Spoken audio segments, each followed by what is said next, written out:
Sejam bem-vindos a mais uma palestra na Fraternal. Hoje recebendo o palestrante, Mardiler Ramalho Ribeiro, com o tema Codependência, Lei do Amor. Rádio e TV Fraternal sempre em sintonia com você.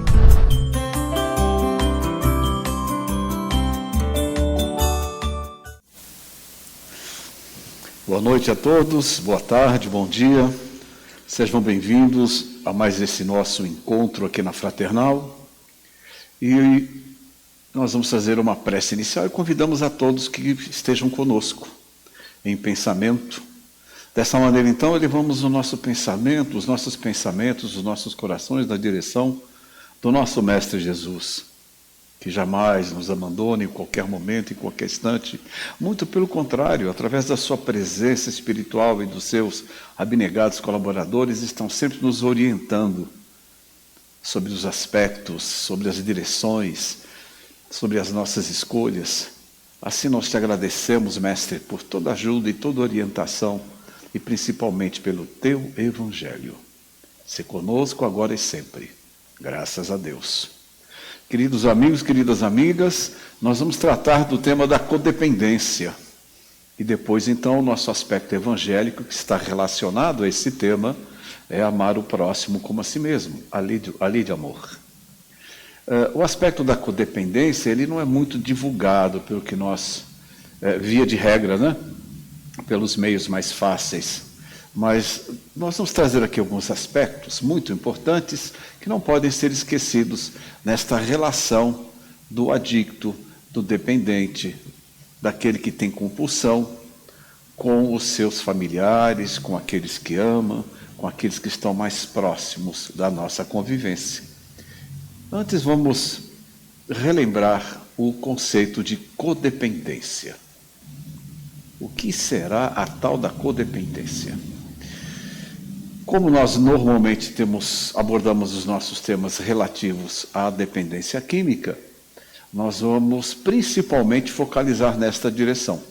Mas os conceitos que são trazidos através da bibliografia que se encontra no último slide dessa apresentação, e lá vocês poderão, por favor, aprofundar-se nesses assuntos. Nós temos também outras vias, outros contextos da codependência. O campo afetivo, o campo familiar. E nós, principalmente, abordaremos a questão da codependência química.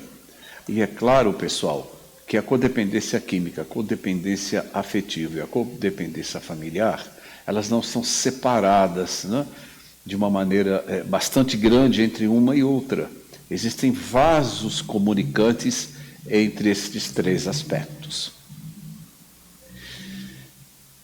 A codependência é uma doença de relacionamento, onde um dos membros pode ser um usuário de substâncias. Nós vamos, nesta nossa palestra, chamar esses nossos irmãos, essas nossas irmãs, de adictos, dependentes químicos ou compulsórios. É uma doença de relacionamento. A codependência é uma doença de relacionamento, e isto é muito importante que nós venhamos a compreender durante esse nosso bate-papo. Vamos lá, então. Vamos verificar, então, aspectos mais aprofundados sobre esta doença de relacionamentos. Por ocasião da década de 70, onde o nosso mundo, né, principalmente o lado ocidental, nós estávamos vivenciando uma série de transformações sociais, uma série de conflitos, né, como foi a guerra do Vietnã, e etc., etc., e centros de tratamento no estado de Minnesota, nos Estados Unidos. Foi lá onde apareceu o primeiro conceito de codependência. Por causa do quê? Por causa do problema que estava acontecendo, principalmente, não era o único, em relação às pessoas, aos jovens, aos pais de família, aos senhores, aos homens que estavam retornando do conflito na Ásia, do Vietnã. E muitos desses homens chegavam sequelados, não só fisicamente, mas também psicologicamente. E, no caso, dependentes de substâncias e principalmente do alcoolismo. Em razão disso, estes centros de tratamento passaram a observar, além do adicto, além do dependente, o comportamento dos familiares. E verificou-se, então, que essa codependência ela se estabelece na vida daquele que está cuidando ou que convive com o adicto, com o dependente, com aquele que está diante de uma enorme compulsão, que é o caso dos nossos tempos de hoje, né? Essa nossa época contemporânea. A vida deste indivíduo ela é excessivamente afetada pelo comportamento de outra pessoa, ou seja, o adicto ou o dependente. E aí leva a padrões de enfrentamento não saudáveis na convivência entre estes personagens, entre estas pessoas. Aquele que é o dependente, aquele que é adicto, e as pessoas, ou principalmente aquela pessoa mais próxima da sua convivência.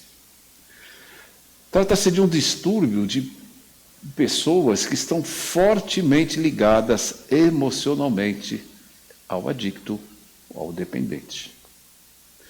Essa maneira e essa forma de nós nos ligarmos emocionalmente àqueles que estão atravessando por esta provação, por esta prova muito difícil, nós acabamos nos envolvendo de tal forma, de tal maneira, que nós passamos a não conseguir mais administrar as nossas vidas.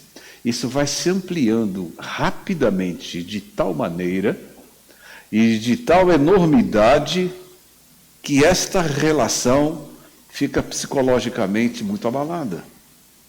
E nós vamos observar que esta relação faz com que nós não consigamos administrar a nossa própria vida. Trata-se de um transtorno emocional.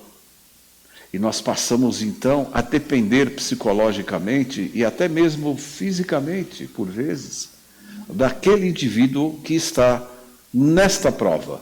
Na provação da dependência, ele é adicto ou está diante de uma grande compulsão. É uma dependência afetiva. E nela acaba acontecendo um comportamento muito interessante. Com esta vontade que nós temos de zelar, de cuidar, de fazer todo o bem que seja possível àquela pessoa que nos é querida, ou que está próxima de nós, nós acabamos nos excedendo nesses cuidados. E quando nos excedemos nesses cuidados, o nosso comportamento chega às barras e chega a ser, inclusive, um comportamento patológico. Porque nós estamos tentando controlar a vida do outro, a vida que não é controlável. A vida do próximo, nós não conseguimos controlá-la de maneira integral, em todos os seus detalhes, em todas as suas nuances. E isso é um grave problema para nós quando estamos codependentes, quando nos reconhecemos como codependentes. Porque apesar de todo o cuidado, de toda a bem-querência, de tudo aquilo, de todo o amor, de toda a dedicação que nós estamos realizando para esse adicto ou para esse dependente, nós não conseguimos controlá-lo. Nós, por vezes, tentamos controlar o que é absolutamente incontrolável. E nós precisamos saber disso. Mas, vamos ver quem é o codependente? A pessoa que convive diretamente com o adicto, com o dependente químico, com um compulsivo. Estes têm possibilidade de ser, e quase sempre acontece isso, de se tornar um codependente. Por quê? Porque nós deixamos que o comportamento da outra pessoa controle o nosso próprio comportamento. Ou seja, o meu comportamento individual, seja na sociedade, seja na família, ele fica dependente. Eu faço com que o meu próprio comportamento esteja diretamente relacionado ao comportamento do adicto, ao comportamento do dependente, daquele que está vivenciando, está experimentando, está vivenciando uma compulsão. E o que acontece conosco diante disso? Ficamos viciados, obcecados em cuidar, em controlar tudo na vida e no comportamento do dependente, do adicto, do compulsionário. O codependente, seja ele filho, cônjuge, amante, namorado, companheiro, companheira, colega de um adicto ou de um dependente, é alguém que vai desenvolver um padrão doentio de lidar com a vida. Volto a dizer, o codependente é alguém que vai desenvolver para si próprio, no seu caminho evolutivo atual, um padrão doentio de comportamento, de como ele deve lidar com a própria vida. Na verdade, é uma reação àquele abuso de substâncias que é praticada por outra pessoa. É um padrão doentio de lidar com a própria vida, que nada mais é do que uma reação diante da dependência química, principalmente, de uma pessoa que nós amamos, uma pessoa que convive conosco e que é próxima de nós. Os codependentes, essas pessoas, elas não conseguem administrar as próprias vidas em função desta relação comprometida com o dependente, com o adicto. Nós sabemos disso e nós visualizamos isso constantemente nas casas de socorro, nos prontos socorros, nas clínicas, pelo comportamento principalmente das mães. Mas outros também se tornam codependentes, como nós já vimos anteriormente. Companheiro, a companheira, um amigo, uma amiga e assim por diante. O codependente é aquele que se deixou influenciar pelo comportamento de outra pessoa e vive obcecado em controlar o comportamento desse outro. E acaba acontecendo que nós não conseguimos viabilizar isso com o sucesso que nós gostaríamos, e isso acaba provocando esse sentimento de impotência diante desta situação. São as dores da família. A codependência ela vai se desenvolvendo na família principalmente. Todos aqueles que estão em volta do dependente químico, do adicto, acabam adquirindo e construindo para si próprio estágios diferentes de codependência. Porque os familiares não sabem como auxiliar esta questão. Como auxiliar aquele ente querido, aquela mulher, aquele homem que está diante da prova dessas compulsões. E ainda pior, o nosso amor e o cuidado que nós dedicamos não é suficiente para fazer com que o adicto, o dependente, o compulsivo, venha a deixar de fazer uso das substâncias ou daquelas compulsões. Por mais que eu ame, por mais que eu me dedique, por mais que nós tenhamos cuidado, não conseguimos fazer com que, pela nossa vontade e pelas nossas condutas, pelos nossos comportamentos, possamos influenciar este outro a deixar as substâncias, a sua dependência, a sua compulsão. Há uma forte ligação emocional com os adictos e dependentes. E quem é mais afetado pela codependência? Aqueles que estão próximos, principalmente os familiares. Tudo isso surge, evidentemente, dentro do campo da própria psicologia, e os psicólogos sabem disso muito melhor do que nós. Essa codependência, ela passou a ser estudada e passou a ser examinada, principalmente pelo comportamento compulsivo das esposas de maridos alcoolistas, de maridos dependentes do álcool. Vamos falar um pouco então desse relacionamento entre o dependente, o adicto, aquele que é compulsivo, e os seus familiares, os seus amigos, o codependente. O que ocorre nesta relação?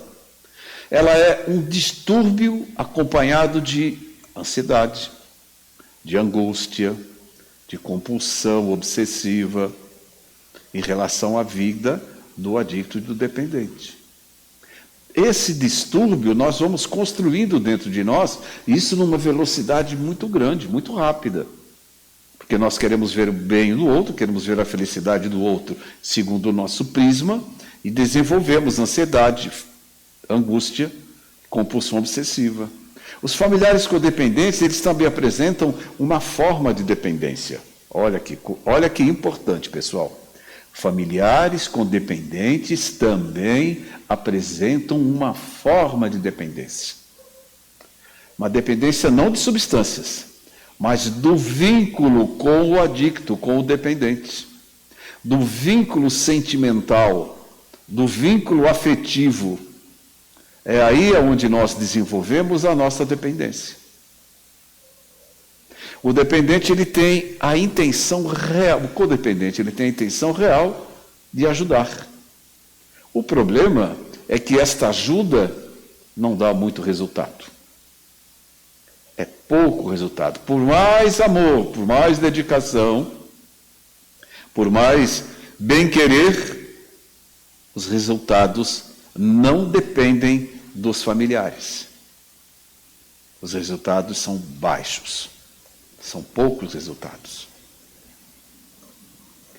Porque o adicto, o dependente, ele utiliza todo o potencial de ajuda que recebe do codependente para usar as substâncias. E nós e todos aqueles que já enfrentaram esta prova, nós sabemos muito bem manipular o comportamento daqueles que nos amam e que estão em volta de nós, para nós conseguirmos meios para continuar consumindo aquelas substâncias que nós queremos. O que nós fazemos? Nós fazemos uso do controle psicológico e sentimental sobre essas pessoas. E todos aqueles que já passaram por essa prova, estão passando por ela, sabem muito bem como nós controlamos a afetividade daqueles que estão perto de nós. O usuário, ele fica dependente das substâncias. Há uma dependência química. E nós já vimos como ocorre esse processo em encontros anteriores. Você pode conseguir aí no canal. O usuário, ele fica dependente das substâncias. Muito bem. E a família torna-se codependente.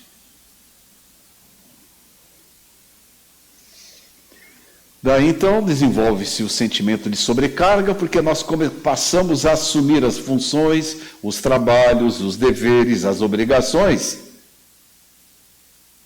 do adicto e do dependente. Ou ele acaba gradativamente, que é o que normalmente nós fazemos, acabamos de deixar de fazer aquilo que nos cabe, os nossos deveres, porque nós sabemos que alguém da família vai realizar aquilo. E aí, sobre os familiares, sobre os codependentes, começa a acumular esse número de tarefas, esse número de funções, chegando, inclusive, à enorme sobrecarga que o dependente, que o usuário, vai deixando para os outros.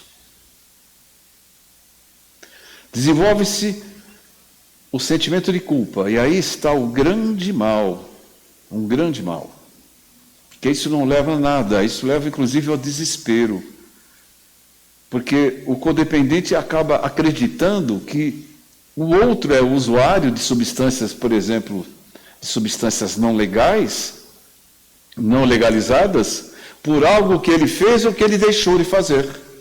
E nos esquecemos, neste momento, de que cada um de nós anda pelo seu próprio caminho evolutivo.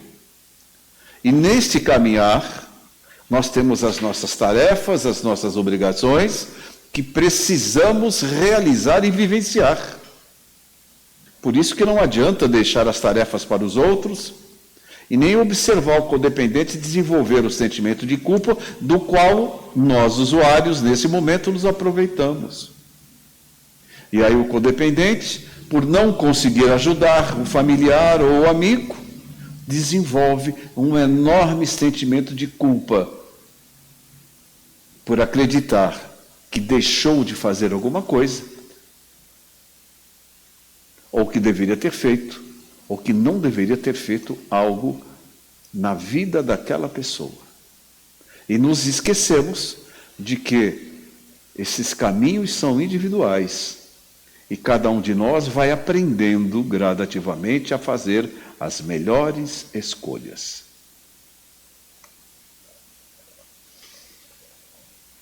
Desenvolvemos também um policiamento compulsivo no comportamento do outro. E é nesse contexto familiar que o usuário, o adicto, o dependente, desenvolve a codependência. Então eu passo de uma maneira obsessiva, a verificar qual é o comportamento do outro, do meu filho, da minha filha, do meu companheiro, da minha companheira, do meu pai, da minha mãe. Mas isso de uma maneira tão compulsiva, e aí se estabelece a codependência. E aí, então, neste contexto, o usuário faz uso dessa codependência em prol de satisfação de si mesmo.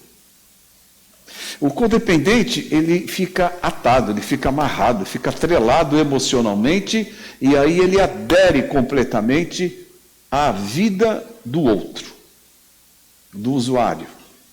Passa a não viver a sua própria vida. Passamos a viver a vida daquele que está diante da prova da dependência. Não vive a própria vida, achando que é capaz de viver a vida do outro, de modificar a vida do outro. Sendo que nós sabemos, nós que já ultrapassamos esta vivência, que deixar de usar substâncias só depende de nós mesmos. Nós que passamos ou estamos passando pela dependência, é que deixamos pela nossa própria vontade, pela nossa própria escolha, este caminho. Sem que isto aconteça, ninguém consegue nos tirar da dependência. E assim, o adicto, o dependente, utiliza todo o potencial de ajuda que recebe dos codependentes para continuar usando as substâncias, legais ou não. Ou estar naquelas situações onde ele pode extravasar e fazer uso, vivenciar aquelas compulsões. Compulsões eletrônicas, a compulsão do jogo e tantas outras que nós conhecemos. Manipulando o comportamento e a vida dos outros, nós fazemos com que os outros façam aquilo que nós queremos. Eu que sou usuário, eu que estou na condição de adicto, de dependente, manipulo o comportamento dos outros pelos sentimentos, faço com que eles fiquem codependentes, ajudo nessa codependência, e aí eu sei e tenho sempre a fonte quase inesgotável para suprir a minha vontade e os meios para conseguir as substâncias ou as situações que eu tenho interesse. De maneira, então, que se estabelece um sistema instável dentro do âmbito da família. E nesse sistema instável que se estabelece, problemas e crises são administradas pelo codependente. Todas as crises, todos os problemas que aparecem, é o codependente que toma a frente e procura administrá-los, de acordo com o seu ponto de vista, com a sua sabedoria, com a sua experiência. E é aí justamente aonde o usuário, o adicto, o dependente, tem condições de continuar o uso das substâncias, porque o sistema está absolutamente estável dentro da família. A convivência está muito difícil. E o codependente, achando que está fazendo o correto, o certo, acaba sendo simplesmente um administrador de crises. Nós não resolvemos o problema da dependência química, da compulsão. Nós simplesmente apagamos o fogo diante do incêndio provocado por esse dragão extraordinário das dependências e das compulsões. Simplesmente administramos as crises, não as resolvemos. E então amplia-se esse nosso papel como cuidador. Nós nos colocamos na figura de sermos cuidadores do outro. Sabemos que o outro é doente. Sabemos que o nosso querido, que a nossa querida, estão diante de uma doença crônica, porém controlável. Mas nós nos colocamos como codependentes e cuidadores desta pessoa. O codependente, ele tem a sua realização pessoal neste papel como cuidador. E é isso que nos dá a razão da nossa existência. Passamos a acreditar que a nossa tarefa na reencarnação é sermos cuidadores do ou da dependente química. E nesta relação entre o codependente e o usuário, ambos fazem uso um do outro para realizar as suas próprias necessidades. A carência afetiva do codependente e a necessidade do uso de substâncias do adicto. Olha só como isso acaba acontecendo. Eu, como codependente, eu desenvolvo uma culpa dentro de mim mesmo, acreditando que fiz ou deixei de fazer algo que provoca este comportamento naquele que eu amo. Eu acabo acontecendo é que eu acabo facilitando certas situações ou certas coisas para que ele ou ela possam obter as substâncias, por exemplo. Só que isso foge ao meu controle. E quando isso foge ao meu controle, eu fico com raiva. E por vezes essa raiva se amplia a tal ponto e torna-se agressiva em palavras, ou por vezes até mesmo caminho na direção da agressão física. E quando passo pelo processo de agressão, seja por palavras ou da agressão física, eu me arrependo disso. E acabo desenvolvendo mais ainda esta culpa, que vai me levar à facilitação, à perda do controle, à raiva, etc, etc, etc. E esse círculo não termina. O adicto, o dependente, ele encontra no codependente proteção, amparo e, principalmente, alguém para depositar as culpas e as responsabilidades. Porque nesse momento nós dizemos que eu sou dependente ou estou numa situação compulsiva por causa de você. Por algo que você fez ou por algo que você deixou de fazer. Então, o que eu faço? Eu amplio, então, esta culpa, eu como dependente, ou melhor, como usuário, e a partir desta culpa que eu consigo colocar na mente e nos corações do outro, eu manipulo o comportamento de todos os meus familiares e daqueles que estão perto de mim. E aí eu consigo o que eu quero. Como é que nós fazemos, então, o tratamento? Nós sempre dizemos, aqui nas nossas palestras, que o primeiro passo que nós devemos dar é sempre na direção da medicina.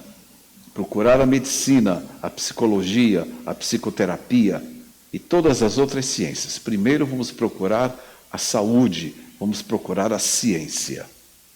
E depois, então, poderemos procurar instituições como a Federação Espírita do Estado de São Paulo e tantos outros centros espíritas que nós conhecemos e que possuem assistências sérias e adequadas para o atendimento de pessoas dependentes ou codependentes. Mas primeiro a ciência, primeiro nós vamos para a medicina, vamos para a psicologia e depois então procuramos o amparo espiritual. Bom, então na questão do tratamento do codependente, esse tratamento ele modifica, né, o relacionamento com o codependente com o usuário. E isso é fundamental para o tratamento do próprio codependente, porque todos Não só o dependente químico, não só o adicto, mas a família inteira precisa ser tratada. Nós poderíamos dizer assim, porque todos estão envolvidos nesta questão da codependência. Tratamento para todos, para aquele que é adicto, para aquele que é o dependente, para aquele que é usuário e para os familiares. E quando existe a percepção, o reconhecimento, o tratamento, é necessário, portanto, que nós saibamos, de maneira cognitiva mesmo, perceber e reconhecer a importância desse tratamento para esta compulsão.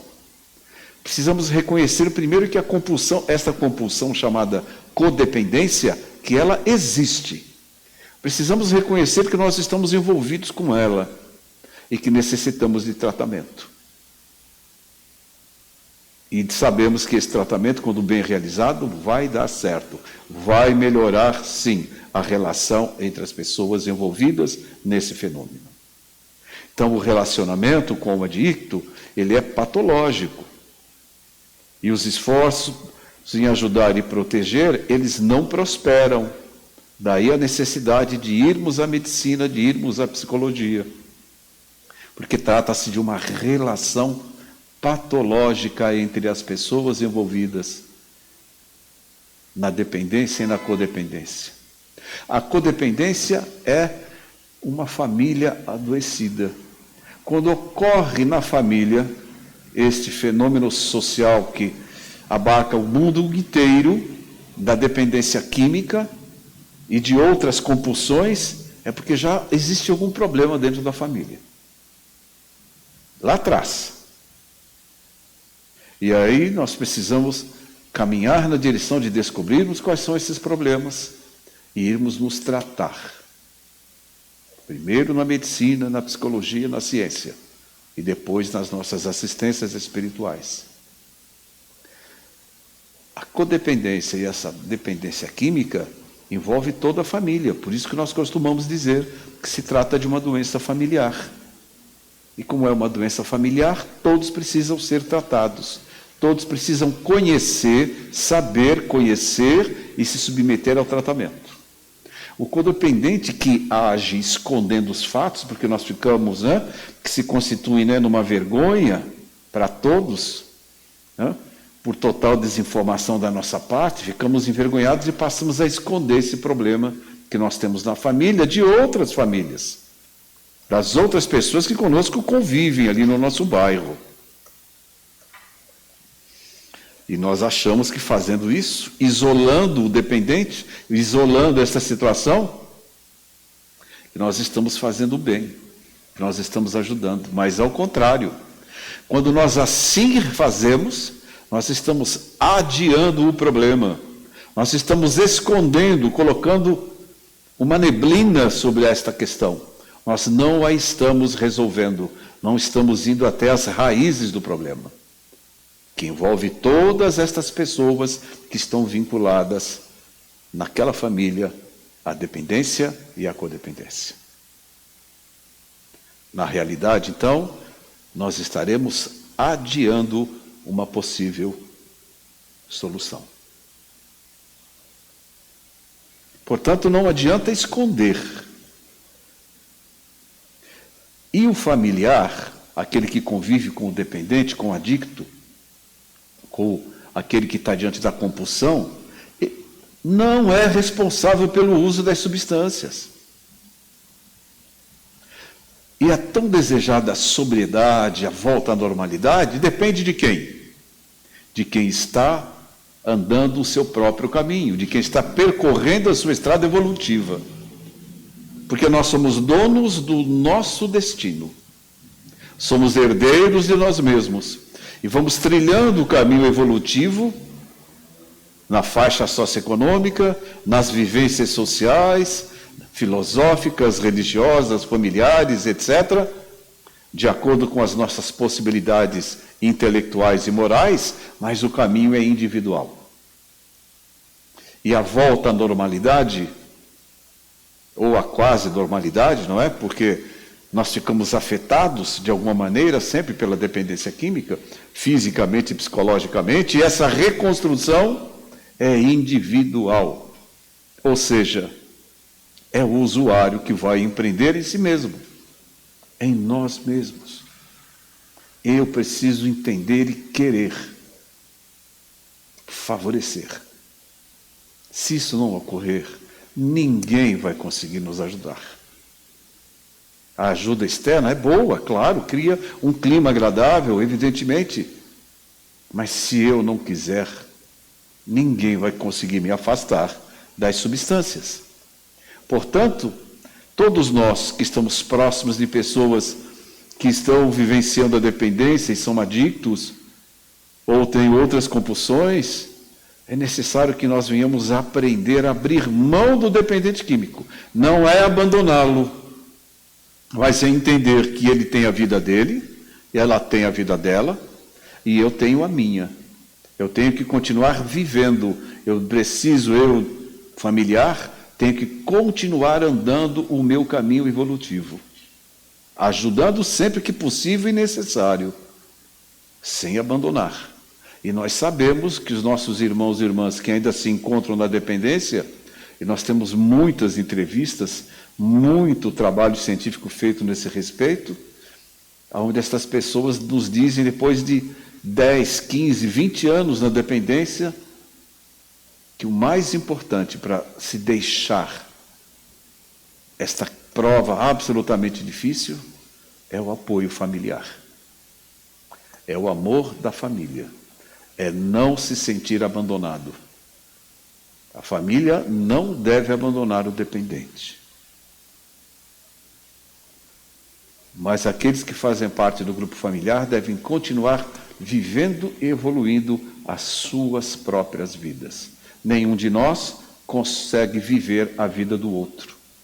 Aqui nós recomendamos, portanto, a participação de codependentes em grupos de mútua ajuda, como os alcoólicos anônimos, os narcóticos anônimos, o amor exigente, o Naranon e tantos outros grupos muito bons que nós temos.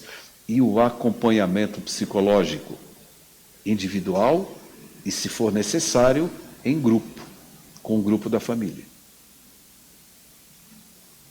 A ciência primeiro, de maneira então que desde cedo todos nós temos o dever de desenvolver, de propiciar às nossas crianças, aos nossos adolescentes, a responsabilidade, o entendimento da responsabilidade individual que todos nós temos diante das nossas escolhas.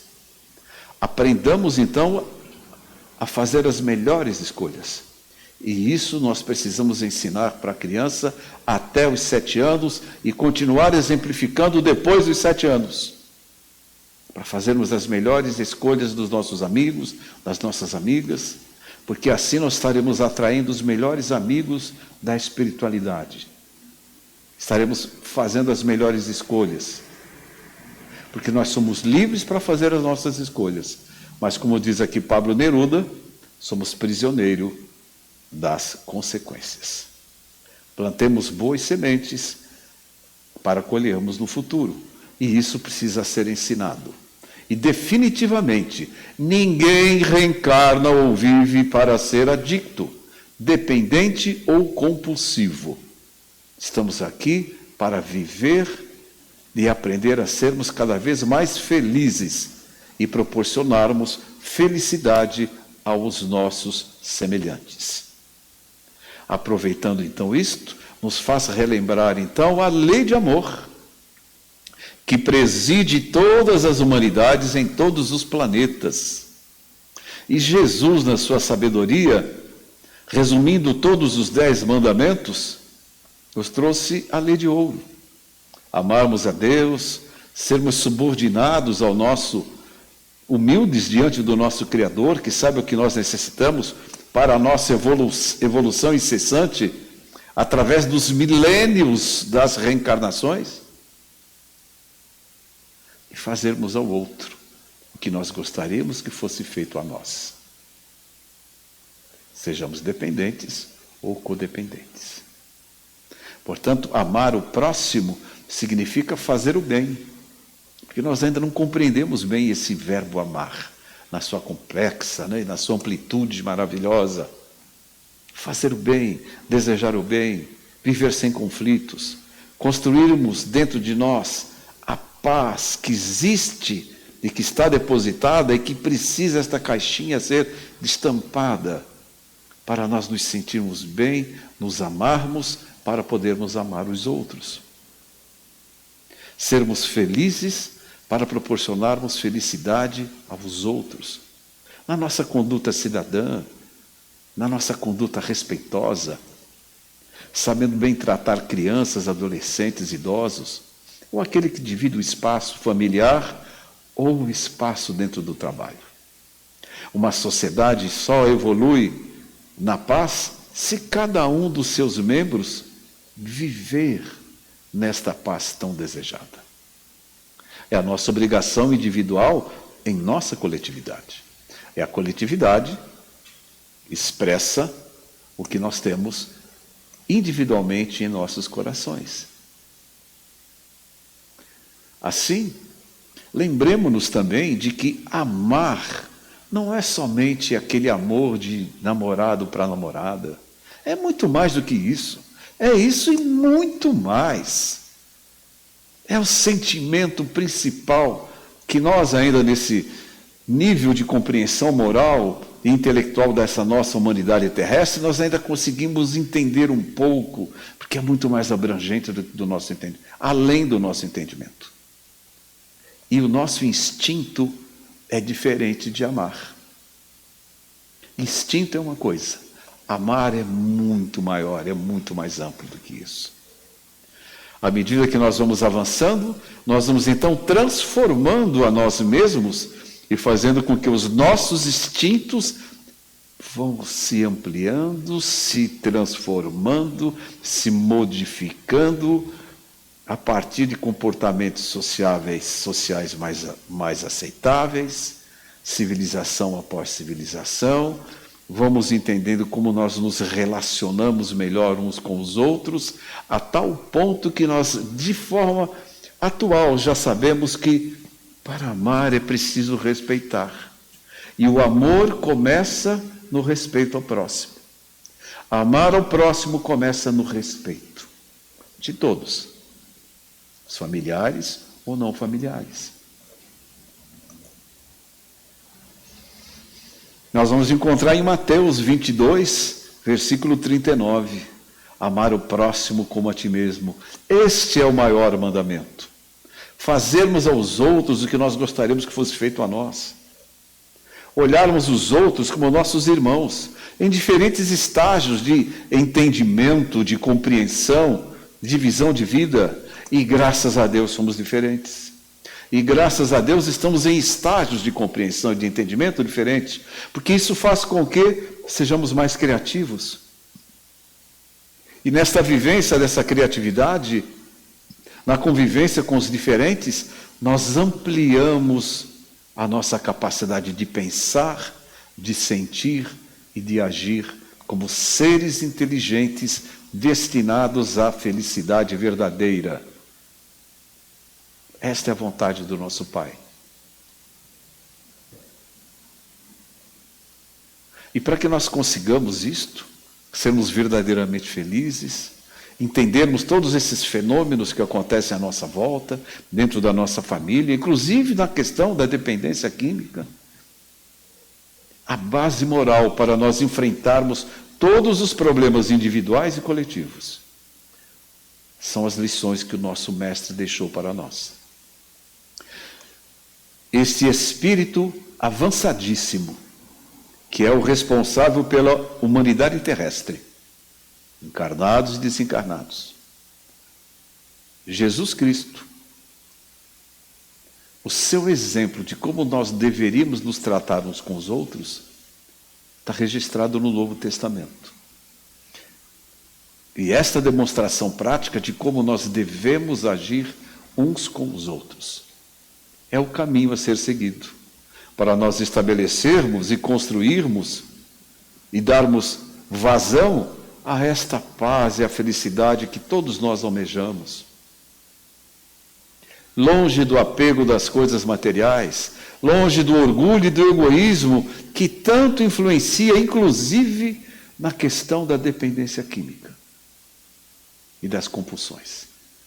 Jesus é que é o nosso caminho. Aprendermos as suas lições e gradativamente, de acordo com o nosso próprio esforço, ir colocando em prática essa maneira nova de nós convivermos e nos tratarmos uns com os outros. Sejamos homens e mulheres de bem. Vamos desenvolver as virtudes que estão dormindo, estão dormitando dentro de nós. Depositadas pelo nosso Pai Criador, precisamos ir destampando estas caixinhas, permitindo que essas luzes se ampliem, se expandam além de nós mesmos, da nossa própria vida egoística, individual. O aprendizado que acalma e dá segurança para toda a trajetória a ser percorrida é sermos homens e mulheres de bem. Fazermos todo o bem que esteja ao nosso alcance. E por vezes fazer o bem é o silêncio. É um momento de silêncio.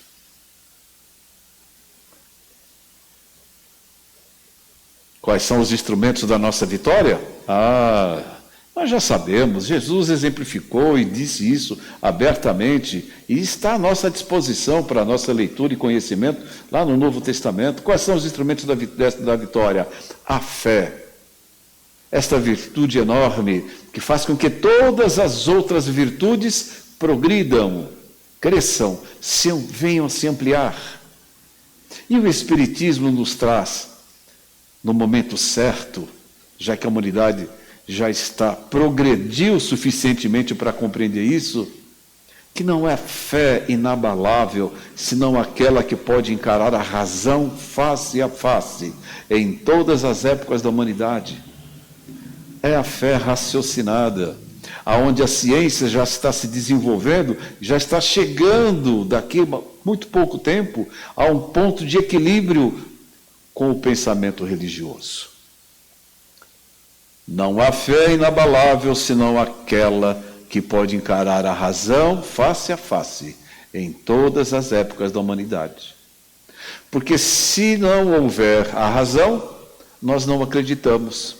E hoje, como temos toda essa facilidade enorme de ter acesso ao conhecimento através da internet, olhamos as nossas crianças, por exemplo, que fazem isso de uma forma muito mais rápida do que nós, e com esse acesso a esse conhecimento, fica mais fácil, inclusive, de nós compreendermos as lições do nosso mestre e de como é simples a sua doutrina de amor e de fraternidade, e de como ela é lógica, ela tem uma lógica por trás, que é o amor de Deus pela sua criação, por todos os seres e por todas as coisas que o nosso Pai criou em todos os universos.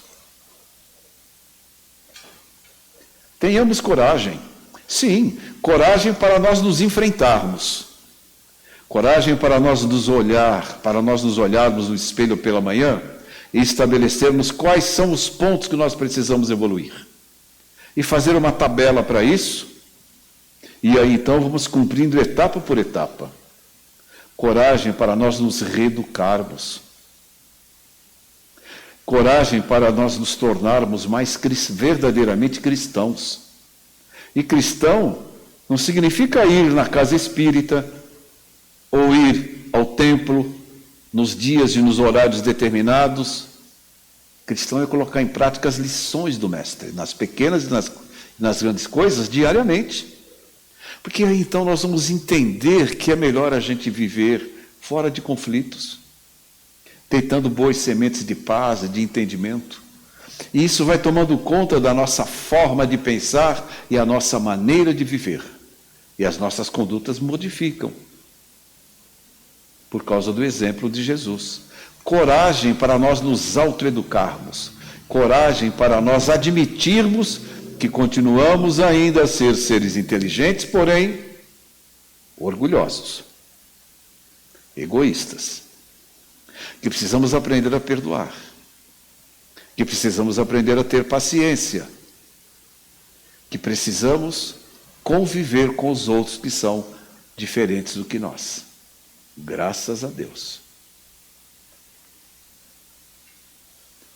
Portanto, precisamos perseverar. E lá em Mateus 24, 13, capítulo 24, versículo 13, aquele, porém, que perseverar até o fim, esse será salvo. Jesus está dizendo que a salvação depende do nosso esforço individual. Depende da minha vontade de ser feliz. Portanto, eu não quero saber de dependência química, que vai me levar a um inferno interior, vai desagregar a minha família, vai me trazer problemas físicos e psicológicos. Vou perseverar no bem, fazendo bem a mim mesmo e àqueles que me acompanham na estrada evolutiva. Fazer todo o bem que esteja ao meu alcance. Aquele que perseverar, aquele entre nós que continuar perseverando na prática do Evangelho, da boa nova de Jesus em todas as situações, usando da sua inteligência e ampliando e melhorando a sua base moral, se auto-salvará. Nós salvaremos a nós mesmos. Assim, vamos auxiliar o próximo em todas as situações, seja na caridade material, seja na caridade moral, como eu falei agora há pouco. Às vezes o silêncio é o remédio. Nossos agradecimentos a todos os companheiros e companheiras da nossa área da saúde, aos nossos policiais, aos nossos bombeiros, e aos nossos professores, a tantas outras pessoas que trabalham com afinco, que dedicam a sua vida em auxiliar o próximo. Façamos o mesmo dentro das nossas possibilidades, materiais e morais, seja no âmbito da família ou fora dela, no local de trabalho, ou no templo ou na igreja que nós venhamos a frequentar. Façamos todo o bem que esteja ao nosso alcance. Essas sementes que nós plantarmos, colheremos os melhores frutos no futuro. Assim, as escolhas que nós fazemos, elas são inerentes a nós, na condição de espíritos encarnados. Portanto, todo o bem que nós fazemos tem uma resposta, independentemente do tempo e lugar.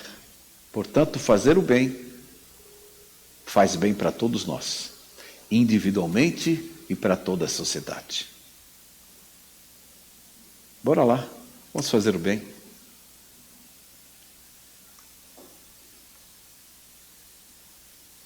E assim, fazendo todo o bem que esteja ao nosso alcance, fazendo bem a nós mesmos e aos nossos semelhantes, estaremos entendendo e colocando em prática o exemplo de Jesus, que disse que é importante amar o próximo como a nós mesmos. A segunda lei de ouro. A primeira, amar a Deus. A segunda, semelhante à primeira, amar o próximo como a si mesmo. Fazer aos outros como quereríamos que nos fizessem.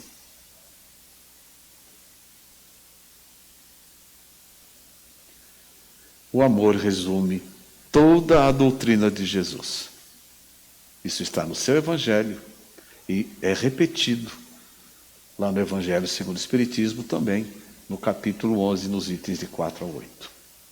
O amor, esse sentimento maravilhoso que nós ainda não entendemos por completo, resume toda a doutrina do nosso Mestre. Façamos o que ele nos orienta. Vamos fazer aos outros como quereríamos que nos fizessem. E assim, meus queridos, nós vamos encerrando então essa nossa palestra nesse momento, mas convidamos a todos para que ouçam essa linda canção a seguir e pensemos e vamos refletir na lei de ouro que Jesus exemplificou para nós. Muita paz a todos, que Deus os abençoe.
Acabamos de apresentar mais um programa Palestra na Fraternal. Sempre uma palestra diferente com temas ligados à doutrina espírita. Assista pelo YouTube, pela TV Fraternal e também no Facebook. Ouça pelo aplicativo da Rádio Fraternal e pelo site fraternal.net.br. Rádio e TV Fraternal, sempre em sintonia com você.